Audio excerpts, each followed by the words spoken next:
แต่วันนี้อันบาดแผลของพ่อได้มันเหี่ยกระนำแล้วบ่เออมันก็แห้งไปน้ำแล้วโอ้บ่ได้มีบาดมีแผลแบบว่ามันยังแบบก็ธรเหี่ยรมดามเสียเนาะโดยธรรมดาแล้วเพราะว่าพ่ออยู่กับจิตทรงผิดอะเนาะเพราะว่า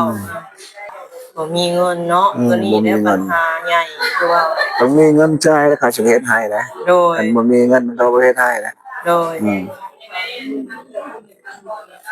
ไอ้เมื่อยันพวกลูกยังบ่ทันได้มอบเงินให้พอตู้เนี่ยก็2มื้อพอตู้อยู่ละลานะโดยเออโอ้เพิ่นบ่ได้ใช้หยังบ่ได้ใช้หยังเลยโดยล้างก็บ่ได้ล้างรู้สึกแบบดีแต่พ่อก็ติ้งได้แล้วบ่หรือว่าแนวใดติงได้แล้วโอ้แข่งขาติ้งได้แล้วตายอยู่แต่บัดนี้เบอร์โทรพ่อได้สาฮู้จักบ่เบอร์โทรหยังเผื่อว่ามีคนสนใจดินตอนนั้นน่ะนะบ่ได้ติดต่อพัวพันหาถามพ่อจื้ออยู่บ่เบอร์โทรมื้ออื่นลูกชายเขามาเสียคำมีก็ยาแม่นก็เลยเราก็เลยถามมึงลูกว่าให้ลูกตัดสินใจเองว่าลูกสิมือใส่บ่แม่นว่าโอ้ยอยู่เฮือนไม่นั่งบ่ให้อยู่บ่แม่นน้องเมย์อยู่พุ่นทางที่ดีเด้ออันนี้นี่ก็คือความคิดเห็นของเอื้อยเนาะอันนี้แล้วแต่เจ้าเนาะอันนั้นสิไปสิอยู่ก็เรื่องของเจ้าอันนั้นแต่ว่าความคิดของเอื้อยนี่ทางที่ดีน่ะให้เจ้าอยู่บ้านเจ้ารักษาตัวเองมันดีค่ะที่สุดก่อนเอามีแต่ว่าพุ่นแหละถ้ารอทางแพทย์ทางหมอเพิ่นให้เวลาเฮาเมื่อพุ่นแหละเนาะจังค่อยว่ากันอีกทีนึงสละเอ้ยตอนนี้สบายดีและสวัสดีเด้อรอบ่ายๆเนาะพี่น้องเนาะว่านี่เอาพี่น้องเอ้ยมื้อนี้ก็ทางสนวนก็สิเข้าไปถามทางพ่อตู้นี่เนาะก็เรื่องที่ดินที่ว่าทางพ่อตู้เราสิขายมื้อก่อนนั้นเนาะเป็นดินประมาณจักเอกตาร์เนาะอันนี้เฮายังบ่ฮู้รายละเอียดเนาะก็มีคนสนใจเนาะพี่น้องเนาะถ้าสนองก็สิถามขอถามรายละเอียดเพิ่นว่าเพิ่นได้ขายดีขายโดนบ่หรือว่าจังไดเนาะแล้วก็สิได้เข้าไปหาทางน้องแตงเนาะพี่น้องเนาะจังนิดจังหน่อยค่ะสิได้กลับตาวแล้วพี่น้องทางเฮาก็ได้จังใดก็ขอกำลังใจทุกๆคนเด้อเนาะอย่าลืมเข้ามากดไลค์กดแชร์แล้วกดติดตามให้ทางสนวนนี่เด้อพี่น้องเนาะพอมีกำลังใจสู่ต่อและกระทำคลิปลงไปเรื่อยๆโดยพี่น้องมาเยี่ยมยามทางพ่อเฒ่าเสียงเหี่ยวได้บัดนี้เนาะสบายดีพ่อโตโดยเป็นอะไรพ่อเมื่ออาการปวดอยู่กับคล้ายๆแน่บ่ได้เจ็บบ่ธรรมดาธรรมดาเออคือว่าทางเพจทางหมอเพิ่นก็ล้างแผลให้ตลอดล้างตลอดโดยเป็นในสาขาเรื่องใช้จ่ายเรื่องเงินตัวนั้นบ่แม่นยังใช้จ่าย2 ล้านยัง2 ล้านโอ้ใช้จ่ายไปแล้ว2 ล้านเป็น2 ล้านโอ้ก็ยังดีซะเนาะทั้งลูกทั้งนั้นเด้ซะเป็นจังไดได้ยินข่าวแล้วบ่ใครดีใครโดนสมอยเขาบ่ได้โทรหาเลยโอ้พ่อบ่ได้มีเบอร์โทรบ่บ่ได้มีโทรศัพท์บ่มีอยู่นั่นลูกสาวเป็นจังไดติดต่อเพิ่นบ่ได้เขาทักทายเขาว่ายังทันได้ขายดินขายดอนโอ้โดยบ่มีผู้ซื้อบ่มีผู้ซื้อโดยวันนี้ลูกจะถามว่าเรื่องดินเนาะก็มีคนเพิ่นสนใจอยู่แต่อันนี้ก็เพิ่นสิเอาหรือบ่เอาลูกก็บ่ฮู้เนาะแต่ว่าเพิ่นก็ฝากมาอยู่อยากฮู้หันนะว่าที่ดินพ่อน่ะประมาณเท่าไหร่หันนะเพราะว่ามื้อนั้นลูกก็ได้ยินคร่าวๆแต่บ่แน่ใจหันนะดินของลูกของพ่อเนี่ยบ่แม่นๆที่ว่าจะขายน่ะ2 เฮกตาร์โอ้2 เฮกตาร์แล้วมันนี่มันเป็นป่าบ่เป็นป่าครั้งนึงแล้วก็เป็นเหล้าครั้งนึงโอ้เป็นร่องเหล้ากับทางเหล้าน่ะหมายความว่าอะไรมันเป็นอ่างโอ้มันเป็นอ่างแล้วก็มีดินเพียงนำมีดินเพียงนั้นก็มีโน่นแน่โอ้แล้วมันนี่ดินน่ะมันอยู่แบบชนบทบ่มันอยู่ตามห้วยมันมีห้วยใหญ่ห้วยขะแม่โอ้มันอยู่ตามหิมห้วยตีนน่ะนะตีนภูแม่นบ่ทางดินเพียงนี่แหละทางแล้วมันนี่นั่นเพิ่นอยากฮู้ว่า บางทีเพิ่นก็สิยากเนาะมันสิมาหาพ่อก็เป็นยังบ่แน่หั้นนะต้องถามเพิ่นอีกทีหนึงวันนี้แหละอันบ้านพ่อน่ะไปทางบ่อนใดก็เบามานะ ก็จะไปคันบ้านพ่อคันฮอดเชษฐมแล้วก็แวะเมืองชาย เซยังก็ ฮอดเชษฐม เซตะมั่ว แล้วก็เลี้ยวซ้าย เลี้ยวซ้าย ซื้อบ้านทางเข้าบ้าน ทางเขาบ้านพ่อเลยนำเลย ได้แหละซื้อบ้านยังแหละ บ้านกระแตบ บ้านกระแตบโอ้ก็พ่อน่ะอยู่กับโตบ้านกระแตบเลยแม่นบ่ โดย โอ้โอ้ได้ชื่อพ่อจังไดล่ะบัด บุญทอน บุญทร โดย พ่อบุญทรเนาะแล้ววันนี้ซื้อลูกได้ผู้กกค่ะ สมพร สมพร โอ้ถามเขาแล้วเขาสิฮู้เลยแม่นบ่ โดย โอ้แต่ว่าดินน่ะมันเป็นป่าเนาะแล้วก็เป็นอ่างแน่แล้วก็มีเพียงแน่โอ้แล้วพ่ออยากขายเท่าไหร่ เลิกมุ่ง30นี่แล้ว โอ้อยากได้30ล้าน โอ้แต่ว่าฮู้แล้วว่าดินตอนนั้นน่ะยังบ่ได้ขายเนาะ บ่ยังทันได้ ยั ขาง บ่ ย มีผู้เอา มีว้าว โดยแต่มื้อนี้พอสิเฮ็ดแนวใดซะบัดเรื่องใส่ใจายเพชรหมอบัด จะเห็นอะไรครับมึงผู้ซื้อแล้วก็จำเป็นเลยเมื่อแล้ว สิเมื่อ แล้วก็บ่มี ตัดสิ เงิ น น ใจว่าเมื่ออยู่ไปเฮาก็บ่มีเงินจัง บ่มี ซี่ เงินนะเงินที่ลูกช่วยเหลือนะก็สิได้เมื่อแล้ว โอ้บัดเงินที่ว่าทางลูกมามอบให้มื้อนั้นทางใส่บุญเฮาเนาะมื้อนั้นก็ได้4ล้านบ่ 4ล้าน โอ้4ล้านปลายเนาะพ่อเนาะ 4ล้านช่อง โดยกระเบิดนี่ก็คือสิได้กลับจังซี่บ่ จะได้กลับเมื่อแล้วกำหมดเงิน บ่ได้ขายเนาะ เดี๋ยวนี้กันยังแต่2ล้าน โดย 2ล้านก็หมดแล้วซื้อกินแน่นะครับรวมทำยาแน่ โดย ก็ซื้อนั้นซื้อนี่นะมันก็หมดไป แต่บัดนี้อันบาดแผลของพ่อได้มันเหี่ยกระนำแล้วบ่ มันก็แห้งไปน้ำแล้ว โอ้บ่ได้มีบาดมีแผลแบบว่ามันยังแบบ ก็ธรรมดา เนาะ โดย ธรรมดาแล้วเพราะว่าพ่ออยู่กับจิตทรงผิดอะเนาะเพราะว่าก็ค่อยดีไปเรื่อยๆแต่รู้สึกว่าแข้งขาพ่อก็เริ่มเหี่ยวลงเลยแหละเนาะดีขึ้น เริ่มแห้งแล้ว ถ้ามันบ่ปวดบาดแผลเหี่ยไปแล้วก็มันก็คือว่าแนวมันก็โอเคอยู่แต่ว่าบาดแผลพ่อยังบ่เหี่ยบ่เซานี่บ่สามารถเมื่อได้เลยอันตรายเด้อพ่อย กับตัวมือเช็ดนี่นะดู บ่มีเงินเนาะตัวนี้เนี่ยปัญหาใหญ่คือว่า ต้องมีเงินจ่ายแล้วเขาจะเฮ็ดให้นะ โดย อันบ่มีเงินเขาบ่เฮ็ดให้นะ โดย ไอ้เมื่อยังพวกลูกยังบ่ทันได้มอบเงินให้พอโตนี่ก็2มื้อพอโตอยู่ละลานะ โดยโอ้ผลบ่ได้ใช้หยัง บ่ได้ใช้หยังเลยล้างก็บ่ได้ล้างทำก็บ่อยากใช้นี่พวกลูกมามอบเงิน4ล้าน2น่ะ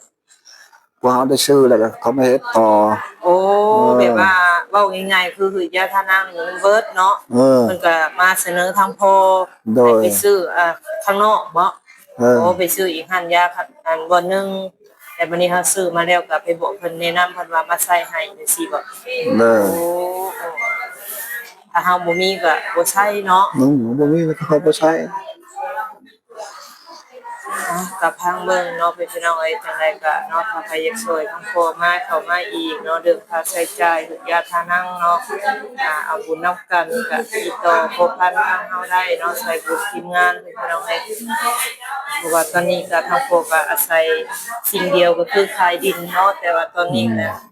ยังบ่ได้ขายพี่น้องเอ้ยเนาะมันไปยากนิดนึงเนาะว่าบ่มีเงินมีค่าใช้จ่ายให้ทางเพจทางหมอเดี๋ยวก็ค่าพยาเนี่ยเนาะแล้วบัดทางเลือกไปทางไหนสักบ่เห็นลูกสาวพ่อไปทางไหน อยู่นอกนะ โอ้อยู่เนาะแล้วก็เมื่อยเนาะนั่งอยู่นี่ก็ได้คือว่า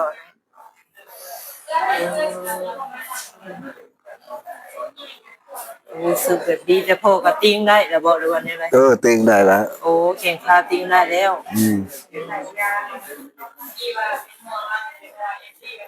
จักมือเพิ่นมาล้างบาดเพลโท ล้างบ้านได้บ่ แม่น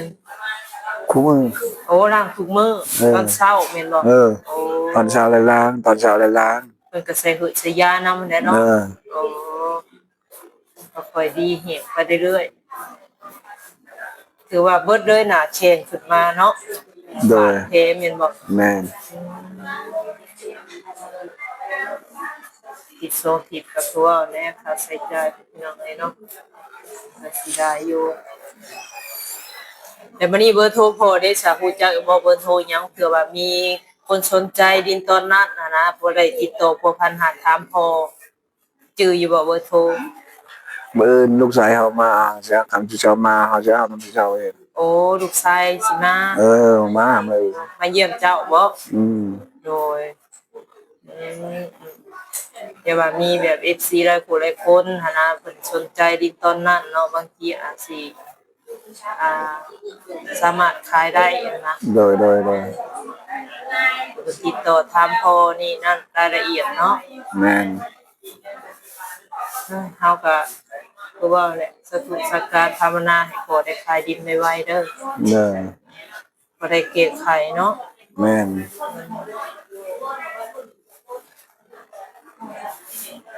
ก็คือทางเพจหมอก็ยังบ่ได้ให้มาง่ายก็คือว่าแหละ เด้อแนวแพทย์หมอเขาบ่ให้เมื่อแล้วเฮาเนี่ยมันบ่มีเงินคำนี่ก็ละมันเป็นแบบนี้ โดยมันยากเนาะยากตัวเดียวนี่ อืม ถ้าหาอยู่มีเงินมีคำมันก็ดีขึ้นดีขึ้นคนละแบบคือว่าแหละ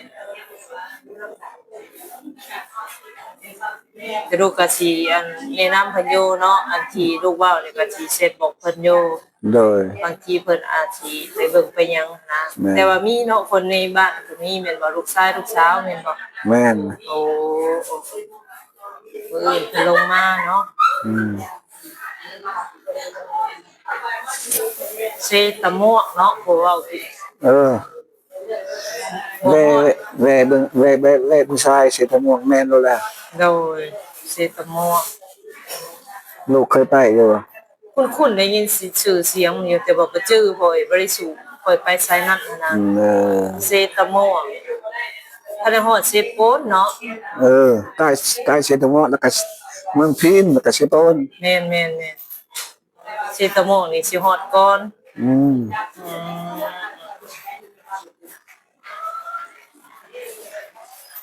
คือว่าหั่นแหละมันชาวบ้านก็เนาะมันเงินชาว30ล้านก็คือถือว่าหลายที่สุดได้โผย เออ อ่า แม่น หายากเนาะ แม่น หายากกินข้าวกินน้ำแล้วบ่ทั้งพ่อ กินละ โอ้เป็นจังไดกินข้าวกินน้ำก็แซ่บอยู่บ่ แซ่บ โอ้แซ่บปกติเนาะ ปกติมัน คือ เป็ ว่าน แต่ ยังไง บัดเดเฮาข้างนอกแต่ทางกายเฮายังดีอ เอยู่ อทางนอกเลยห่างกายยังดีอยู่มันบัดดีตัวนี้ก็ โดย แห้งอืม ทั้งเอ้ยแล้วก็นอนนี้เนาะตุกค่ำมา เออนอนมันนี่ อืมมีหมองนอนเนาะ อืม เป็นไรนอนเผากันนี่แหละสามเช้า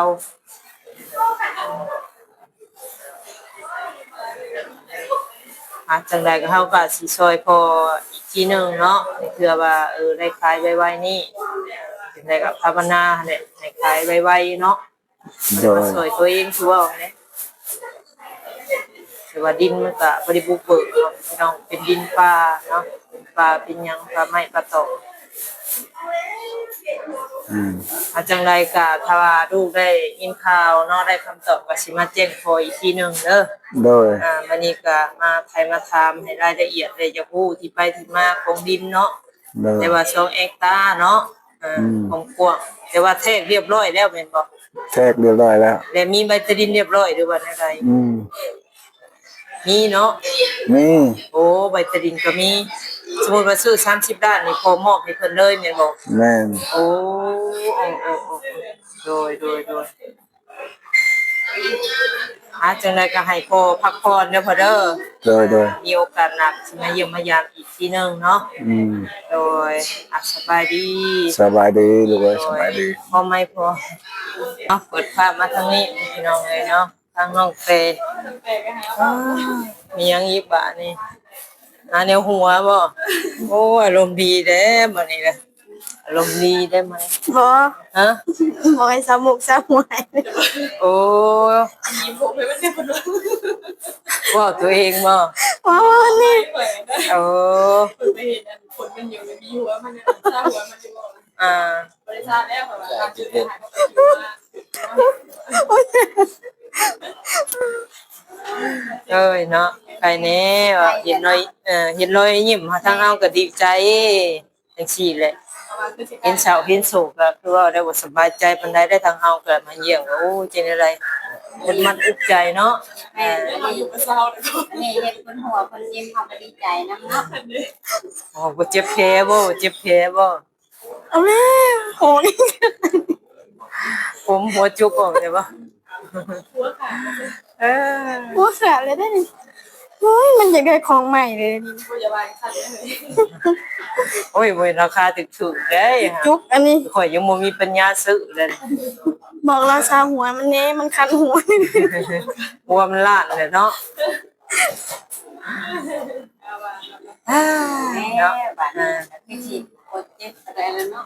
เป็นยังไงเนี่ย เสียพัดลมบ่แม่ หัวให้นอกก่อน อืม เด้อเฮ็ด กินได้ใช้กินข้าวเที่ยงได้ กินแล้ว กินกันหยัง กิน กินแล้ว กินกับกินขนมมันนั่นเด้ข้าวปิ้งอันน่ะไม่หัวนะ ข้าวปิ้งหอมเด้อข้าวปิ้ง อันน่ะนี่ฮะน่ะ เสียบไผให้เพิ่นนั่นล่ะ อยู่หนึ่งก็มีได้ ใส่คู่มัน โอ้ยดูคนนะเขียนไม่ได้ ต้องถอยอันเตียงออกเนาะ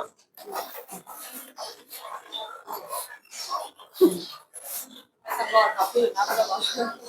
มันอยู่ในที ก็พอเตียงออกมาเรียน เขาลงมา อืม ทำเป็นปกติที่การที่เราอยู่ในเนี่ยก็เป็นที่ที่เคยมีเป็น พอเรามีพัดลมถือว่าเฮือนเอาไกลเด้นในสวรรค์นี่บ่ฮะ เรียนเรียน โอ้มันสิเก่งเฮ็ดบ่ ไปกันเซโนค่ะ อืม เราแม่แม่สอน แม่เราอยู่สวรรค์ เป็น พี่น้อง เอ้ายังไม่ได้อยู่ในบ้าน โอ้เนาะ หัวอยู่เนาะ เห็นแล้วคิดจะหัวเนาะหัวเก่งหัวแล้ว ใช่ได้ใช่เนาะเห็นตั้งแต่หัว จะว่าเพิ่นเฮ็ดหยังน่ะเพิ่นป้องกันของดีแล้วอะนะเพิ่นใส่นะ อืม เออ คือเฮ็ดหัว เอาเปลี่ยนใหม่แล้วบ่นับนะ คือเห็ดหัว โอ้ เปลี่ยนใหม่แล้วนะ ใส่ใหม่เด้เบิดไว้ดิซะ จังมึงตรงนี่ โอ้ มือหนึ่ง อืมเจอกับ ถุงใหญ่บ่ มือ ใส่กับคนตัวนี้ออก อันนี้ถือว่าถุงใหญ่ อั เนาะ นนี้สามมือทุกคนเนาะเห็นตั้งแต่มือนั้นพูดว่าใส่ผมก่อนแต่มือกันมาสุดก่อน สาม บ่ สี่ บวม มื มา อ หยังให้เนาะแต่คนก็ปกติแต่บ่ได้บวมได้หยัง เหี่ยวสองเถื่อเต็มพด เหี่ยวช่องเทือเต็มเพิด แล้วก็ถามหน่อยหนึ่งเริ่มแม่ก็ถามหน่อยหนึ่ง เอาถามอย่างนี้บ่ะ ทำในไลน์ก็ได้นะ อันนั้นมันลูกเช่าลูกแบบว่าได้ออกไปห้องหมอเนี่ยลูกสีเมื่อยอยู่น้ำปูน้ำยาง แม่น คุณมาอยู่นะครูคุณ เอาแต่ห้องหมอเลยสีเมื่อยเลยบอก ก็เลยบอก เรียกเจ้า ต้องถามผัวและน้องเตก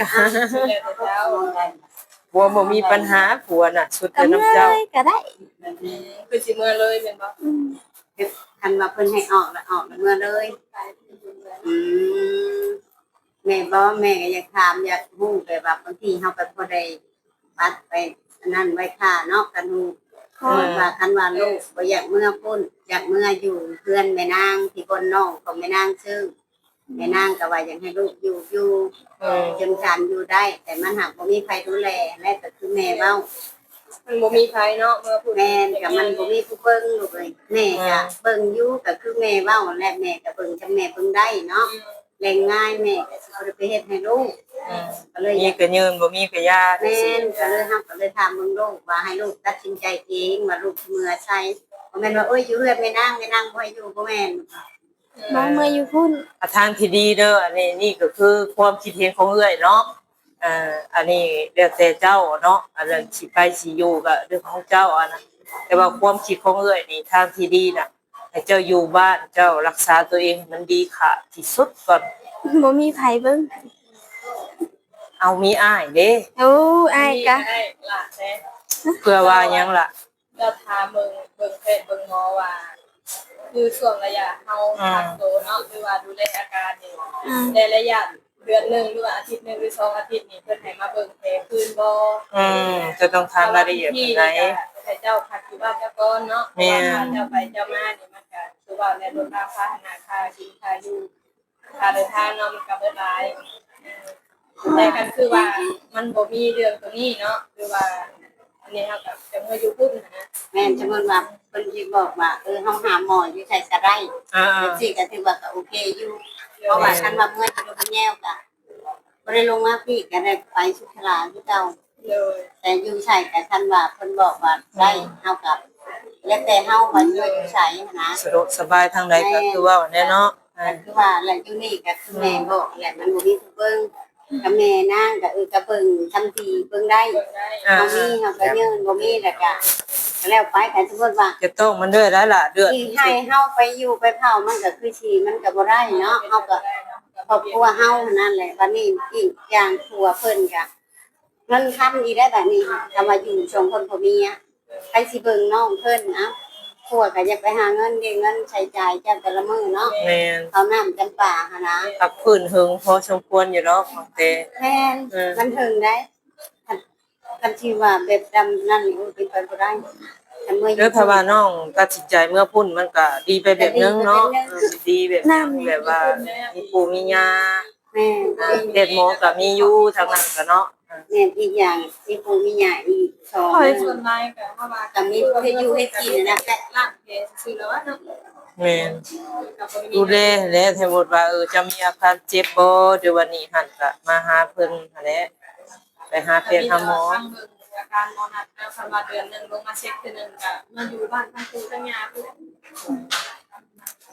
เพราะว่าเฮาก็ให้ทางสะดวกของลูกเพิ่นน่ะนะแต่อยู่ที่มันก็มันบ่มีผู้เบิ่งแล้วก็เพิ่นอ้าย บ่ ก็ มี โอ้ ใครได้อยู่ บ่อย่างว่า ครอบครัวก็บ่เป็นทะเลทางงานเนาะบ่มีใครเมื่อเจ้าก็นับเรื่องใหม่คือเก่า ก็คือว่าข้าวน้ำสมมุติว่าข้าวน้ำนี่ข้าวนี่ค่อยให้ได้นี่เนาะ เออ ก็เฮ็ดอยู่เฮ็ดกินเด้ เดงง่ายเนาะกับข้าวกับน้ำ แม่ สดรางฟ้าปีอีกบัดนี้เป็นแดนเนี่ยได้ล่ะเอ้ย แม่ มาอยู่บ้านปู่บ้านย่าสบาย ก็เลยแต่ลูกดอกว่าเฮาถามแล้วก็รองอะไร แต่ว่าเฮาบ่อยากผ่านหมอคนอื่นนะเนาะสมมุติเนาะอยากผ่านหมอคนเก่า ก็เพิ่นก็ว่าว่าแล้วแต่ลูกอยู่ใจสบายใจแล้วก็ให้ลูกอยู่ ในใจก็ยังให้ลูกมาอยู่พุ่นเราบอกนะ ๆแล้วเราก็เป็นห่วงได้ทั้งพ่อทั้งบ่ แม่ก็นั่นแหละลูกเอ้ยในไรเจ้าก็คือแม่นางบอกให้เจ้ากับพังความเพิ่นแม่นางกับลูกครัวเว้าก็เฮาก็ต้องพังกันลูกเอ้ยเฮาก็ต้องปรับความเข้าใจกัน เพราะว่าเจ้าหามันยืนบ่ได้ย่างบ่ได้เลยลูกเอ้ยระดับเกือบปีเลยนี่ แม่นแหละ เพื่อสิไปได้มาได้เนาะ เอาก็คือว่าแลนยังระบบระวังอยู่แล้วเนาะกันไปกันมาก็แปล ปี ว่า ผู้ใดจังหวะเพื่อมันสิดีนี่ก็เป็นเลือกคนแหละจังหวะบ่ฮอดก็เห็นคนในบ้านนะ เจ้าก็ต้องทำ ส กับ มา เขา เจ้ากินเลี้ยงเหตุการณ์จะได้แบบว่ามันเก็บแห้งก็ใส่ไม้แน่นอนถามไป แม่ต้องใส่ไม้กระถาดไป ไปได้ไปได้แต่เรื่องทานเด็กๆเนาะ เป็นเขาบ่ให้เหยียบเองนะเป็นแรกๆเฮาเป็นคอยเบาๆคอยนะ โครงการพัฒนาไปเลยเนาะ แม่ก็คือว่าพังความเพิ่นลูกกันแม่ว่าหรือว่าสิมาพักอยู่ทางที่ก่อนกับเจ้ากับเมื่อเจ้าก็โทรมาหาแม่บางทีแม่ก็ยังบ่ได้แหละยังหมวยก็บ่สบายแม่ก็ยังสิได้เอาน้องหมวยไปหาหมอคือกัน ก็ต้องอยู่กับสบายเนาะ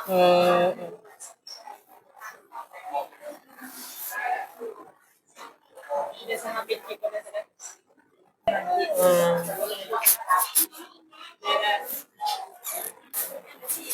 เอามีแต่ว่าพุ่นแหละถ้ารอทางเพจทางหมอเพิ่นให้เวลาเฮาเมื่อพุ่นแหละเนาะจังค่อยว่ากันอีกทีนึงสละเอ้ยตอนนี้ยังคิดบ่ได้เนาะ ผู้หนึงเว้าในหนึงก็อยากไปทางหนึงผู้หนึงเว้าในหนึงก็อยากไปทางนั้นแหละมันก็กลับไปกลับมาเนี่ยมันความคิดเฮาก็ได้เนาะมาอยู่กับที่คือว่าอันนี้ด้านที่ดีก็พอแล้วเมื่อนำผัวไปแล้วน้องบอยมาทางนั้นมันหลายคนเด้แม่นบ่ แม่ที่มันก็สิน้อยคนเนาะ มันยากคือว่าแล้ว แม่น เป็นได้ทางอ้ายเป็นห่วงอยู่บ่อ้ายก็โทรมาดิดนํอยู่บ่ กะโทรทางไปเทือง ว่าเราก็ได้เอาโทรศัพท์ใช้สะโทรมาหาน้อง โทรศัพท์ไปเทือง โอ้เออแล้วกินอยู่ไสใส่อยู่ไสใส่เราอันอายจ้ะนะ บ่ฮู้แล้ว โอ้บ่ได้ถามเลยตั้งแต่มานี่ อืม โอ้ย บ่มีเงินแฮ บ่ ง ได้ถามฮอนอ้ายว่าอยู่จังใดกินจังใดก็ยังบ่ได้ถามกันเลย เกิดเรื่องเกิดราวขึ้นก่อนเนาะยังบ่ได้อันโอ้ลมคุยกันซ้ำห่วงนอนแล้วบัดนี้บ่อยเอ้ยบัดเอาจังใดทั้งเอ้ยก็กลับป้าเด้อมื้อนี้เด้อพากันกลับเบิด3มาแล้วบ่ได้ ถึงเวลากลับเด้สิเวดินนั่นบุญนี่เด้พา ของ เด็ก ผากเด้อ ของผากกระเป๋าบ่ เอาไม่ยังกระเป๋า เอาว่ากระเป๋าอันห้อยโซก โอ้บ่มีเงินใส่ เอาเฮ็ดได้นะมีบ่มีหยังก็ใส่แล้วขนมข้าวต้มก็ใส่ไปแล้วเฮ้ย บ่มีเงินใส่เฮ็ดได้ เอาแต่ว่ามีของดีๆเป็นตาอยากได้มันราคาพอพังก็เอ้ยซื้อมาให้เด้อ บ่เอาแพงนะโอ้ยบ่ต้องเอา เอาราคาเท่าไหร่ เอาถูกๆโลด ถึงที่สุดเอาจัดไปซะนะเอาถึงในโอกาสหน้ามื้อใหม่เอ้ยสิมาเยี่ยมมายามใหม่เด้อ โอ้ย เอาถึงไหนก็ขอให้ช่วงหายไวๆสบายดี สบายดี โดยปะก่อนบะเนี่ยไปทั้งเลยนางจังไร อันมื้อก่อน เมื่อก่อน ถามลูกสาวก่อนเนาะ เลย เนี่ยเจ้าก็ได้บ่ฮู้ว่าจักโมง แม่ มาฮอดใช้ได้สัตว์เดี๋ยวนี้ หอดด่านแล้วหอดด่าน พารานโอ้เอาจังไรสู้ๆเด้อไอ้นางก็ได้บ่ต้องคิดหยังหลาย โดย เอาจังไรกลับป้าเด้อโดยสบายดีโดยโอเคพ่อแม่พี่น้องเอ้ยเนาะก็สิประมาณนี้แหละทางเฮาก็ลงมาเยี่ยมมายามทางน้องแต่เนาะก็ถือว่าอาการน้องเพิ่นก็ดีขึ้นพี่น้องเอ้ยวันนี้ก็ยิ้มแจ่มใสเบิดมื้อเลยวันนี้เนาะ